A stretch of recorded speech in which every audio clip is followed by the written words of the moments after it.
Baik, assalamualaikum warahmatullahi wabarakatuh. Pada pertemuan kali ini, kita akan membahas tentang analisis sensitivitas, ya. Nah, analisis sensitivitas sendiri itu adalah analisis yang dilakukan untuk mengetahui akibat atau pengaruh dari perubahan yang terjadi pada parameter-parameter dari suatu permasalahan program linear terhadap solusi optimal yang akan dicapai. Nah, di sini intinya adalah yang mana nantinya ada suatu permasalahan program linear yang mana nanti akan terdapat beberapa perubahan-perubahan. Nah, di sini nanti perubahannya itu kan pasti akan mempengaruhi tentang solusi optimalnya. Nah, oleh karena itu, maka untuk mempermudah kita tanpa harus melakukan perhitungan dari awal lagi, kita menggunakan yang namanya analisis sensitivitas. Nah, di sini analisis sensitivitas sendiri itu terdiri atas ada 5 nanti yang akan kita bahas. Yang pertama yaitu perubahan terhadap ruas kanan dari kendalanya. Kemudian yang kedua yaitu perubahan pada koefisien dari fungsi tujuannya, ya. Kemudian yang ketiga yaitu perubahan pada variabel, ya, dari koefisien, perubahan koefisien pada kendalanya, ya. Nah, kemudian yang keempat yaitu ada yang namanya penambahan kendala, ya. Dan yang terakhir yaitu adanya penambahan variabel, ya. Nah, kelimanya itu akan kita bahas satu persatu. Nah, sekarang di sini ada suatu contoh, ya, yaitu suatu permasalahan di program linear, permasalahan maksimum. Nah, kemudian akan kita selesaikan dengan metode simplex, yang mana harus kita ubah dulu menjadi bentuk baku. Bentuk bakunya seperti ini. Nah, kemudian kita akan melakukan dengan metode simplex, yaitu langkah awalnya membuat tabel awal terlebih dahulu, ya. Nah, di sini ada YJ-nya, kemudian variabel basic, kemudian di sini ada variabelnya mulai dari X1, kemudian X2, X3, di situ ada S1, S2, S3, ini ada BI. Nah, selanjutnya kita masukkan koefisiennya. Di sini ada 2, 3, kemudian ini 0, 1, 0, 0, ininya adalah 920.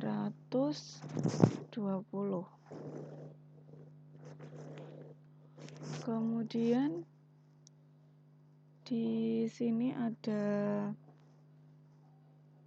1, ya. Ini harusnya X1. 1, kemudian 1, 2. Kemudian di sini ada 0, 1, 0. Ini adalah 860. Yang terakhir X1 ini 0, kemudian ini 1, 4, 0, 0, 1, 840. Nah, kita lihat yang masuk di variabel basic yang merupakan matrik identitas. Di sini ada S1, S2, dan S3. Nah, kemudian koefisiennya ini adalah 0. Nah, kita masukkan koefisien dari fungsi tujuannya. Di sini ada 5, kemudian 3, 2, 0, 0, 0. Nah, kemudian ada JJ-nya. Karena di sini JJ-nya ini 0 semua, maka jelas ini hasilnya juga akan 0.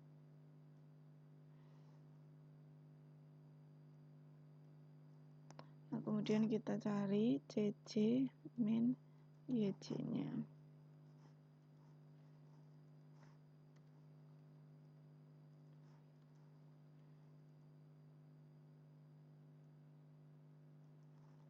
Oke, kita peroleh bahwa nilai terkecil yaitu -5, maka di sini sebagai kolom kunci.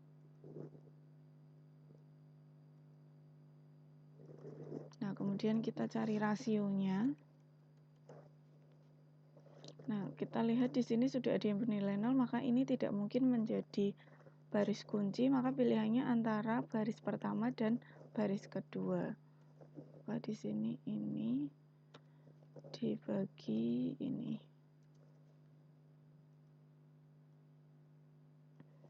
Nah, diperoleh bahwa yang terkecil yaitu ada di baris yang pertama.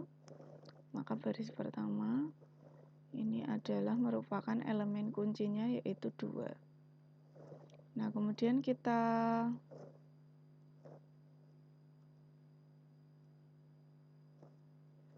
copy ya. Ini tabel awal. Nah, ini iterasi yang pertama.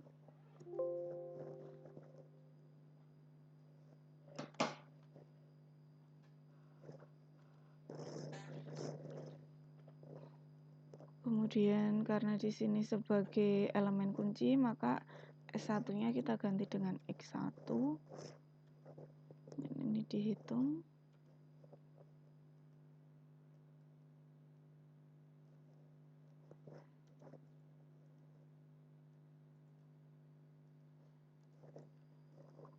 Kemudian di sini tetap S2, ini nah ini salah ketik tadi, ini harusnya S3 ya.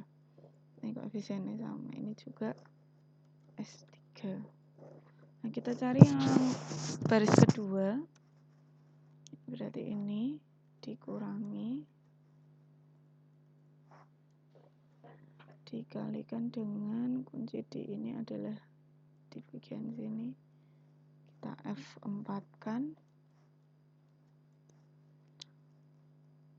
Nah, kemudian ini bisa kita rubah aja menjadi pecahan ya. Nah, kemudian yang sini sama, D ini dikurangi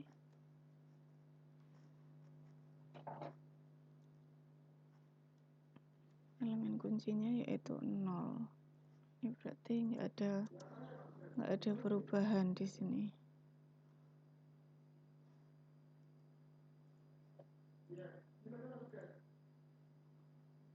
Nah,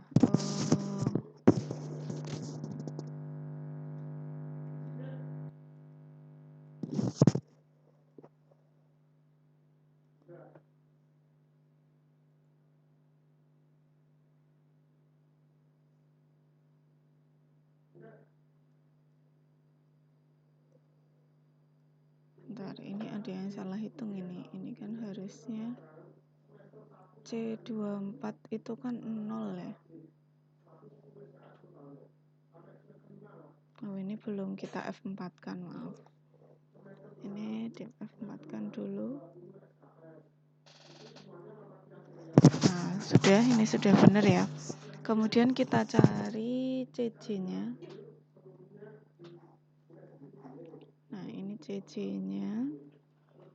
Maka ini harus diisi dulu koefisien dari variabel basicnya, yaitu ada 5, kemudian 3.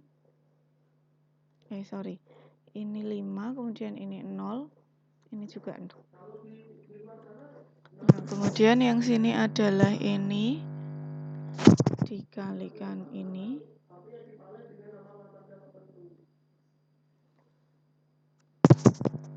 Ini kita F4 kan, ditambah kalikan ini ditambah ini kali ini F4.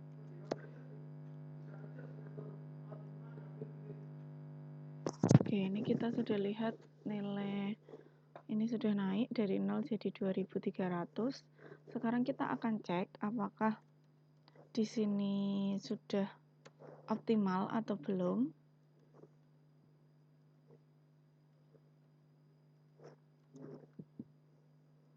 Nah, kita cek CC min CC-nya, ternyata ini masih belum optimal karena masih ada yang bernilai negatif di sini. Maka ini sebagai kolom kunci.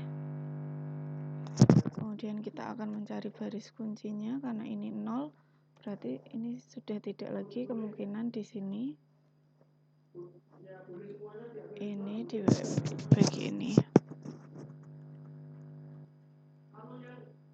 Nah, kita pilih yang terkecil. Yang terkecil yaitu 200. Maka di baris yang kedua ini sebagai baris kuncinya. Nah, kemudian ini sebagai pivotnya, elemen kuncinya yaitu 2 lagi ya. Tapi letaknya dia di sini. Nah, letaknya di sini maka ini menggantikan S2. S2 kita gantikan dengan X3, maka ini dapat iterasi yang kedua. Iterasi kedua maka di sini kita masukkan ada X1, kemudian ada X3 masuk di sini, dan ini adalah S3. Nah, kemudian ini kita cari dulu karena dia sebagai elemen kuncinya. Ini F4. Oke. Ini sudah, kemudian kita cari yang sini. Ini berarti ini minus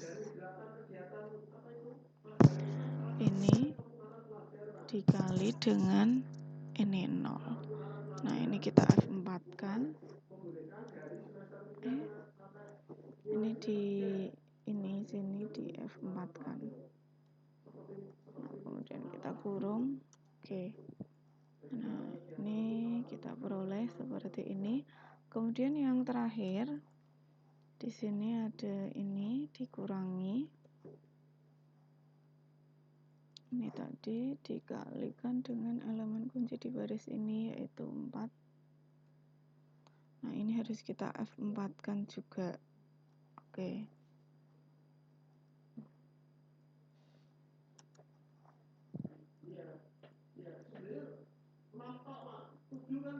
Ini F4. Nah, ini kita tarik ya di sini. Nah, kemudian ininya masih sama. Kemudian ini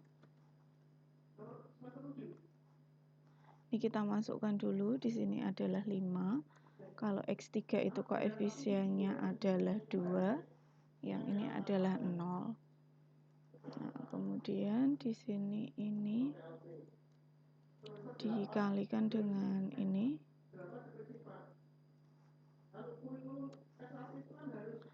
Ditambah ini dikali ini.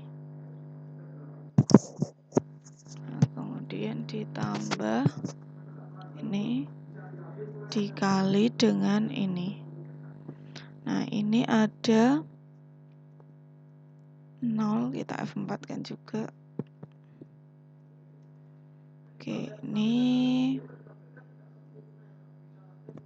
ini naik ya dari 2300 menjadi 2700. Kita akan cek apakah ini sudah optimal. Tinggal kita kurangi saja. Ini dikurangi ini. Nah, ini sudah positif semua, maka di sini sudah optimal, yang mana nilai optimalnya yaitu 2700 ya, dimana nilai X1-nya yaitu 460, nilai X2-nya berarti 0 karena nggak ada di sini, nilai X3-nya yaitu 200 ya. Jadi akan diperoleh nilai optimalnya adalah 2700. Nah, kemudian Kalau kita lihat di sini, dari yang awalnya bentuknya ini tadi,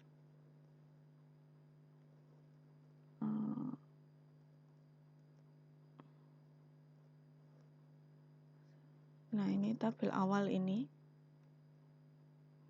ya tabel awalnya itu kan ini ada matrik identitas, sedangkan ini matrik persegi, ya. Nah kalau kita belajar tentang operasi baris elementer, dari sini ke sini identitas, kemudian dengan posisi terbalik, ya kalau kita lihat yang seperti ini 1, 2, 3. Nah maka ini kalau kita tata ya, X1, kemudian ini X3, ini S3 di sini, kemudian maka diperoleh nanti X2, S1, S2. Nah itu merupakan dari identitas menjadi inverse-nya, inverse dari ini tadi, ya. Nah coba sekarang kita akan mempelajari jika di sini kita sudah dapatkan nilai optimalnya adalah ini tadi. Pada saat nilai X1-nya ini, nilai X3-nya ini, dan nilai optimalnya dapat seperti ini. Nah, sekarang kalau semisalkan di sini akan kita peroleh ya. Di sini yang masuk di basic itu kita misalkan dengan suatu matrik B. Yang mana di sini matrik B-nya itu berordo 3 kali 3, ya. Dimana matrik B itu terdiri atas elemen dari X1, X3, dan S4, ya. Nah, maka kita cari matrik B yang mana elemennya terdiri dari X1, X3, dan X4. Oke, S3, maaf. S3.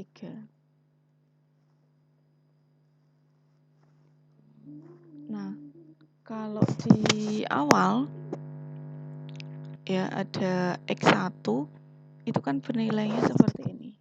Mula-mula. Di mula-mulanya itu X1-nya ini bernilai seperti ini.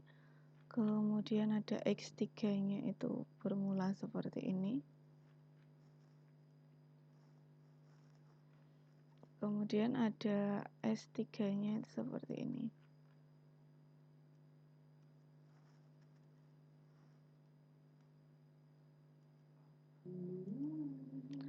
Nah, kemudian ini matrik persegi 3 kali 3. Kita akan mencari inverse dari matrik persegi ini. Ya. Jadi B inverse.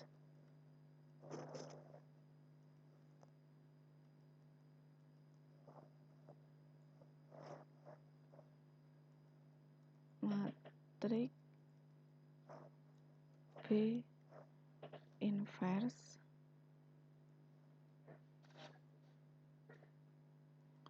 maka bisa kita hitung ya.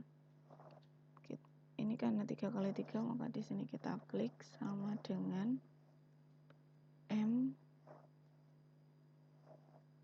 inverse yang ini. Nah, maka dapat hasilnya ini. Ini bisa kita rubah aja jadi pecahan. Hasilnya seperti ini untuk B inverse-nya. Nah, dari sini, dari B inverse ini, kita bisa mencari nilai dari X1, X3, dan S3. Coba kita akan membuktikan bahwa nilai dari X1, kemudian X3, dan S3 itu bisa kita peroleh dari perkalian antara ini B inverse dengan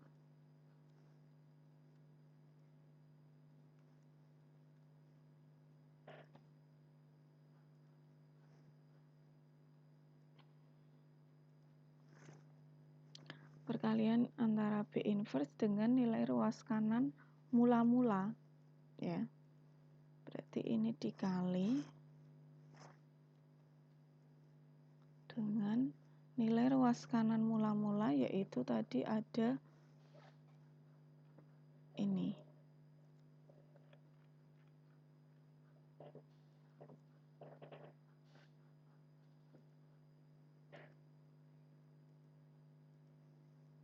Nah, maka ini kita peroleh nilainya adalah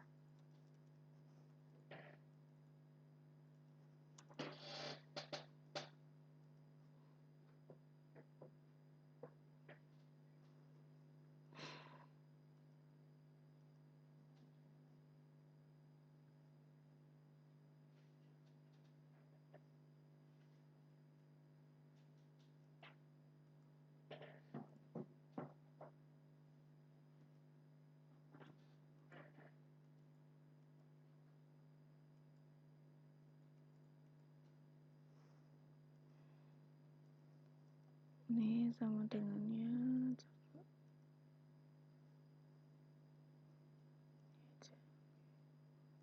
Nah, ini sama dengan perkalian, ya. Berarti ini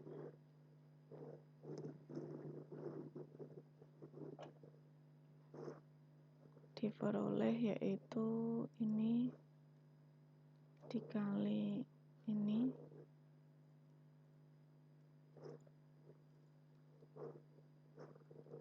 ditambah ini dikali ini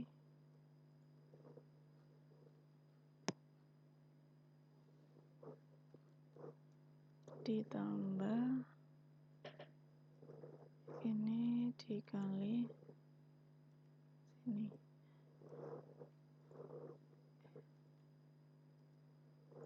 F4.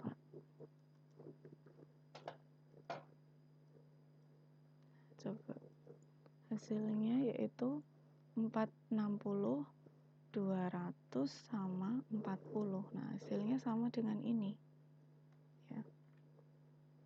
Hasilnya sama.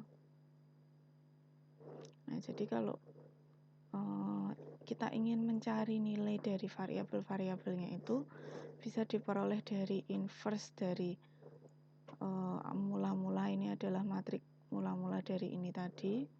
Kemudian kita inverskan. Sebenarnya nilai inverse-nya itu juga ada di sini.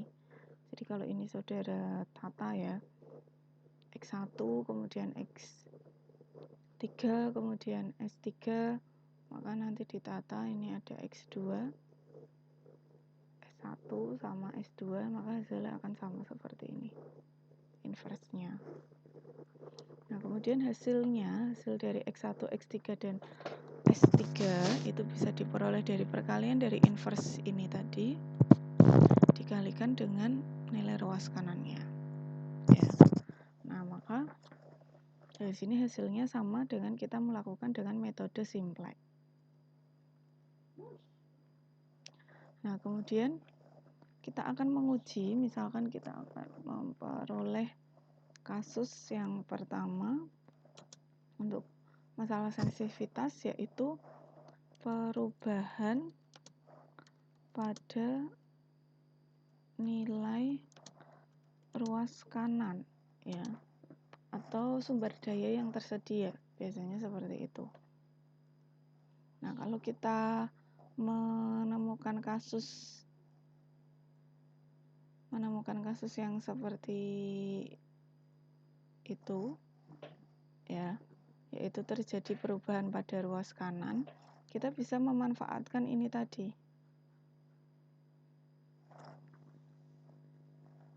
perubahan kapasitas sumber daya itu. Kita bisa memanfaatkan ini di mana kita tahu bahwa nantinya akan ada rentang, ya. Rentang apakah ini nanti terjadi perubahan nilai optimalnya atau tidak, ya. Nah, cara mencarinya bagaimana? yaitu dengan cara sama seperti ini.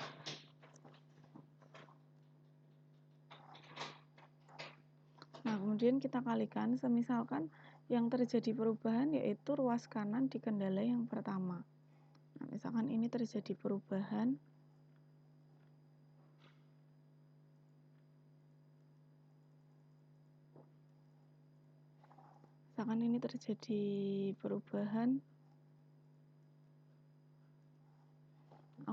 awal mula contoh soalnya itu kan seperti ini ya.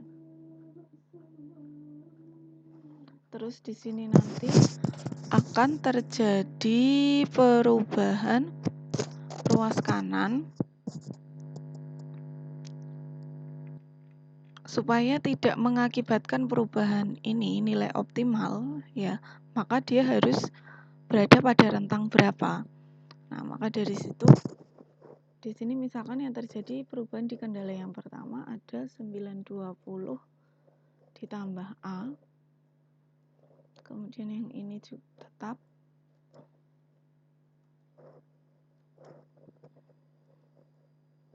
Nah, maka nilai perkalian ini nilainya itu harus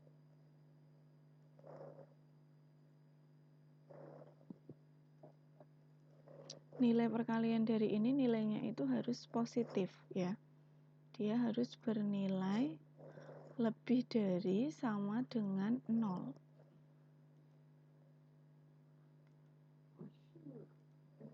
Nah, maka kita bisa hitung ya, misalkan ini kita kalikan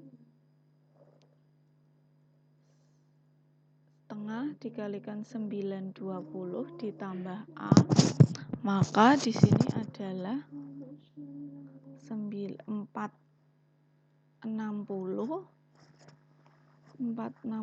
ditambah setengah A itu harus lebih dari sama dengan 0. Ini harus lebih dari sama dengan 0. Maka kemudian yang kedua kita kalikan yang sebelah sini, ini kalikan ini, ditambah ini kali ini, ditambah ini kali ini. Nah, berarti di sini diperoleh negatif 1/4 ya. Negatif 1/4 dikalikan 920 dikurangi 1/4 A ditambah dengan ini sama ini. Ditambah 430. Itu harus lebih dari sama dengan 0. Nah, maka di sini 920 dibagi 4 itu berarti negatif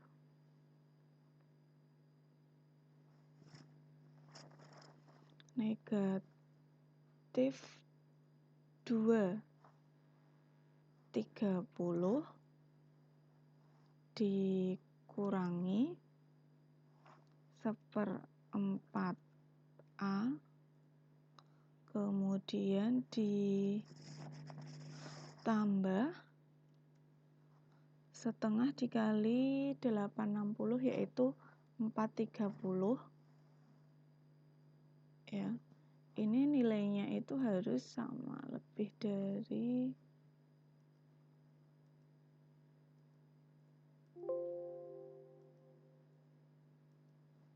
ini kita rubah teks dulu ya. Ini 230 dikurang ini minus ya, minus ini kali ini minus 1/4 A kemudian ditambah 430 .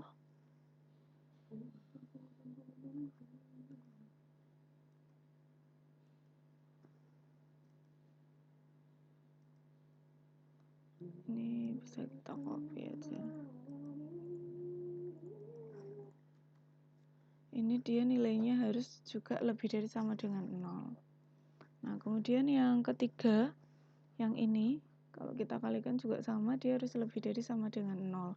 Berarti 920 ditambah A dikurangi 1720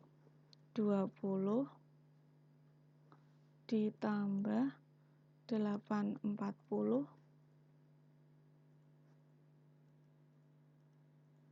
harus lebih dari sama dengan 0 juga. Nah, kita akan mencari batasan dari A. Maka di sini A-nya itu berarti 1/2A itu lebih dari sama dengan negatif 460 ya. Maka di sini A-nya itu lebih dari sama dengan minus 920. Nah, kemudian yang ini negatif 1/4A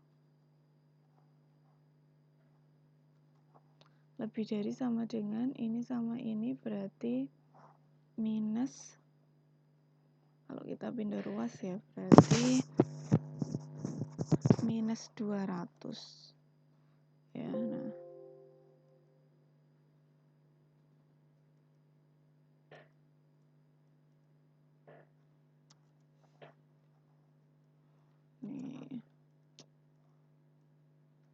ini dibuat teks saja. Ini tadi minus 1/4A lebih dari sama dengan minus 200. Ini A-nya itu berarti kalikan minus 4 ya, berarti A-nya itu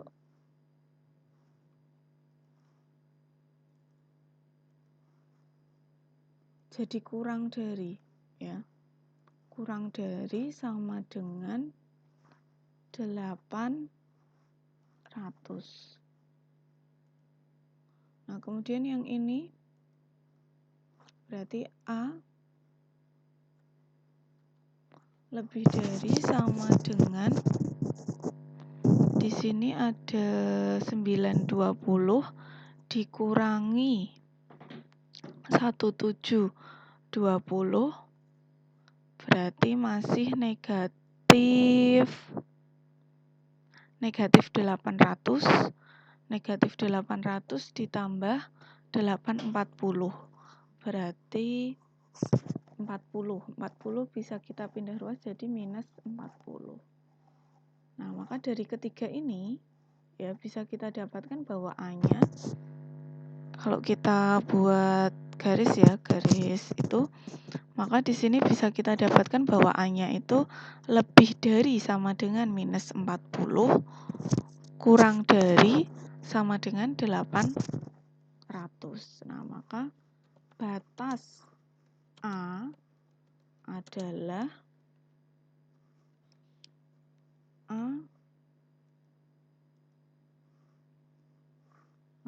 ini berarti antara minus 40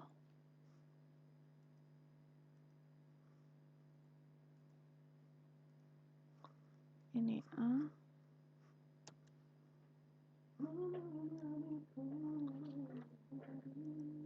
kemudian yang ini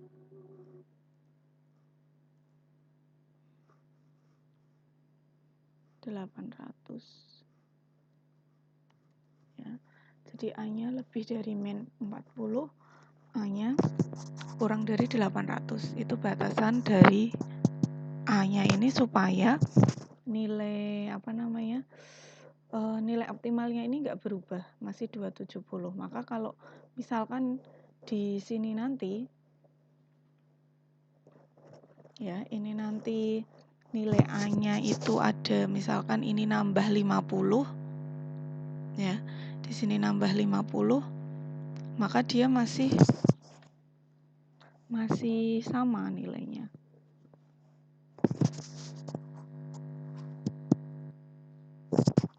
Nah, coba kita ini kalau di sini. Nah, misalkan nanti saudara bisa mencari berapa batasan yang di baris yang kedua, yang di ruas kanan pada kendala yang kedua itu berapa, supaya nilai optimalnya itu tidak berubah. Ya. Nilai ininya tabelnya ini tidak mengalami perubahan. Nah, itu nanti bisa dicari. Coba kita akan misalkan kita ambil misal nilai A sama dengan kita ambil 30 ya. Misalkan nilai A kita ambil 30, maka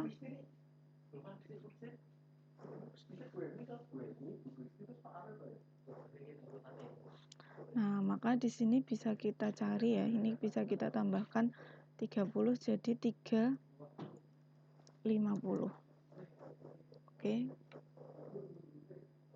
350.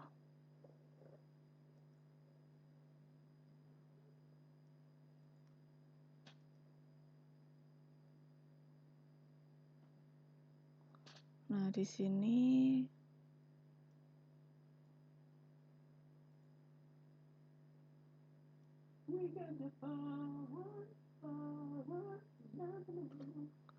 ini kita rubah. Ini berarti ini yang dikalikan dengan ini. Nah, ditambah yang sini. Ini dikali dengan ini.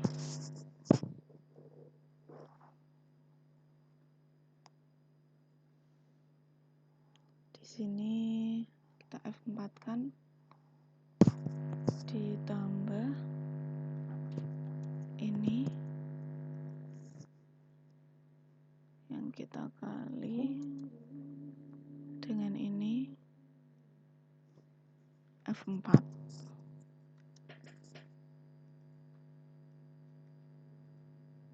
Nah, dapat nilainya X1 475, X3 nya ini, S3 nya ini. Nah, coba kita hitung untuk nilai maksimumnya.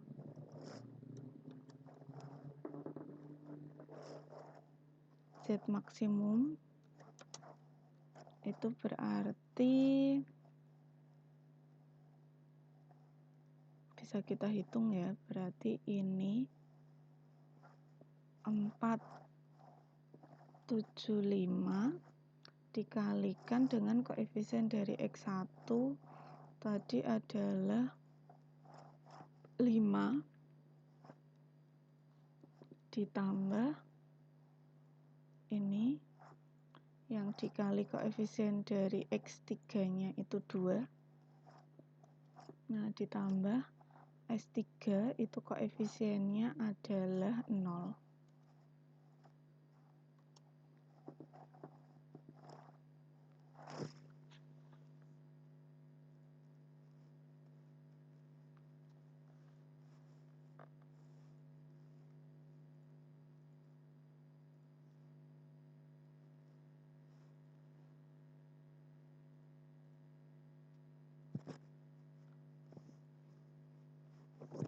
Nah, maka dia nilai optimalnya itu pada saat nilai ruas kanannya yaitu